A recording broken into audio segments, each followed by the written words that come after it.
Hey family, what's good? This is your girl, and the Bronze Goddess, and I'm actually here today to do another strawberry letter, so let's go get them. I'm 29 years old, professional from, I'm not going to say where she's from. I met this guy 2 years ago in October 2012. We were friends and we like each other, but he was working in another country as a pilot. At some point we stopped contact and I met someone and got engaged for nearly 1 year, living with him in the same apartment as my ex-fiance. I never thought of my friend or what happened to him or what would happen if I saw him again. I was faithful and committed to my fiance. When I found out my friend came back to wherever, in summer 2013, my fiance and I had already been having serious household issues, some of which convinced me I couldn't marry him. Long story short, we broke up, he moved out, I was heartbroken, but relieved since I couldn't picture myself in a marriage with him.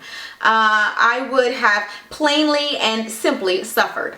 I resumed talking to my friend who I had been texting here and there at the end of my relationship with my ex, and at first he seemed really distant and standoffish. Never rude, just seemed like he kept me at arm's distance. For a few months we talked but didn't see each other. He lives in a different city as me because of his job. Weeks went by without us talking. But deep down, I knew that I ended up my previous relationship because I couldn't stop thinking about him. I did have serious problems with my ex-fiance, yes, but when I thought about being with him, it made me sad and miserable. I'm in love with this guy. Fast forward 2014, May, he came for a visit for my birthday, took me out to dinner. We were intimate at that time. I'm not going to lie to you, BG. You shouldn't lie because I'm going to find out anyway. He visited again in August and we were intimate again. Had dinners, went on walks, had conversations about where our relationship was headed. He proceeded to tell me that he wasn't in the right place for a relationship, seeing as how we live in two different cities. Like he didn't know that before he, okay.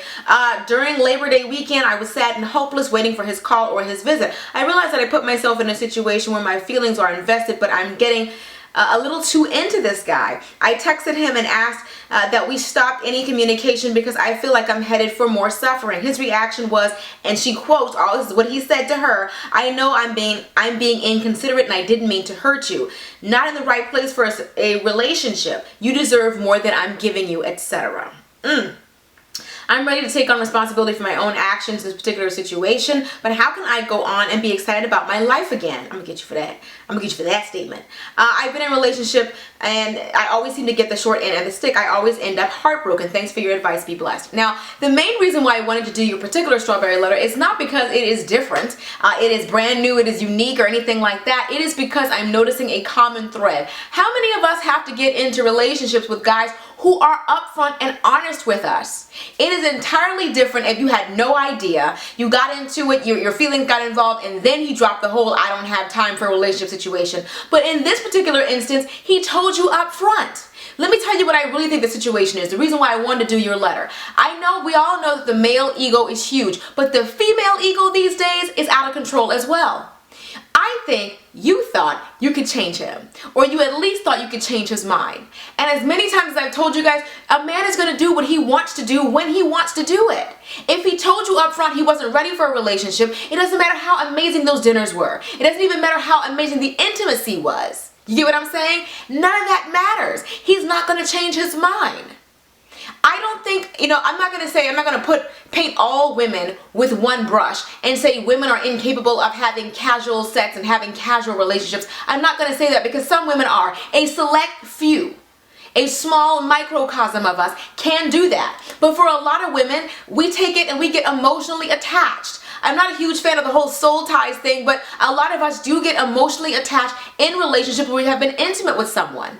And a lot of us don't have the ability to just casually, jump in and out of relationships like that, or feel like this sex is just casual, there's no feelings involved. Just because you get along with him and because you guys have great conversation doesn't make him the one. Doesn't make this special. He's not treating you like a typical booty call because he's treating you with a tiny bit of respect, but he was honest with you. So I don't understand what the problem is here.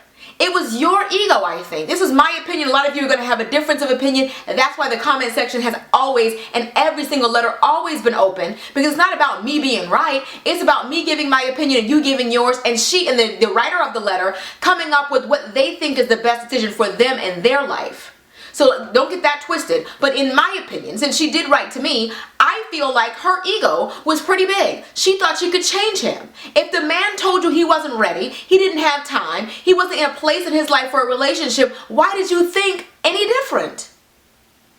A lot of women feel like you want to be the one to change him. That's right, girl. He was a bad boy till he got with me. Girl, I made him change all his ways. Everybody knows he was a gold digging, a womanizer, and he wanted every woman that he could possibly get. But when I got with him, he changed. I shut all that down. Like, it's an ego boost for you to reform someone or to change a man's mind. But the whole point is, he's going to do what he wants to do when he wants to do it. And so I think for you, what I think you should do is you should find someone who wants the same things out of life as you do. You're 29 years old, so I think that you probably want a family and you want children and all of that. And if a man can't give that to you and he's telling you that up front, why pursue it? Why get your feelings involved? Why have in the back of your mind, I hope he changes his mind because he would be perfect? He's not perfect if he doesn't think, there has to be something that he knows. He knows him more than you know him. So he must know he's not done. He must know that you may not be the one. He must know that he's not financially stable, or that he still has some playing around to do, or that he doesn't have his stuff together, and that he knows his own flaws. So if he's honest enough with you as a man to say, I'm not ready, believe him. If somebody tells you who they are, believe him. And this video is for you, but it's also for a lot of you single women out there who have been approached by men who told you up front, I'm not ready for a relationship. Because I keep getting the same letter. It may be a little bit different. It might be, this one might be from this part of the world. This one might be this age. But it's pretty much the same letter. A lot of you are getting involved in relationships with men who are upfront and open and honest with you to tell you, hey, I'm not ready. So why give them your time if you know what you want? If it's casual and you're young and you're like, you know what, I'm only 21, I'm not trying to get married anyway, I'm not trying to get married until I'm 25 or 26, or I'm not trying to get married until I finish school or whatever, and that's not what you're thinking about, then that's fine. But just know that you are taking a big risk. You are taking a huge gamble because your emotions can get involved so quickly. And you don't want to be in love with someone who doesn't love you back. One-sided relationships are the worst.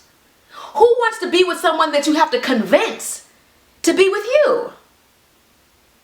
I think that you should get out there and pursue, and not really pursue anything, honestly. I think that you should let the man do the chasing because that's what they want to do anyway. A man is a hunter by nature and they want to feel like they want to feel like it was them who chose you, but in all actuality, it's us who do the choosing. You know before he comes up to you and asks you out on a date whether you're going to say yes or no or not. It wasn't like you didn't have any idea and he changed your mind. You were about to say no, but his gift of gab was so amazing. Like you knew from way long time ago when you first spotted him, you're like, if he asked me out, I'm going to say yes. And here he come asking you out and you're like, you know what, you're sure? You already knew you were going to say yes. We do the choosing.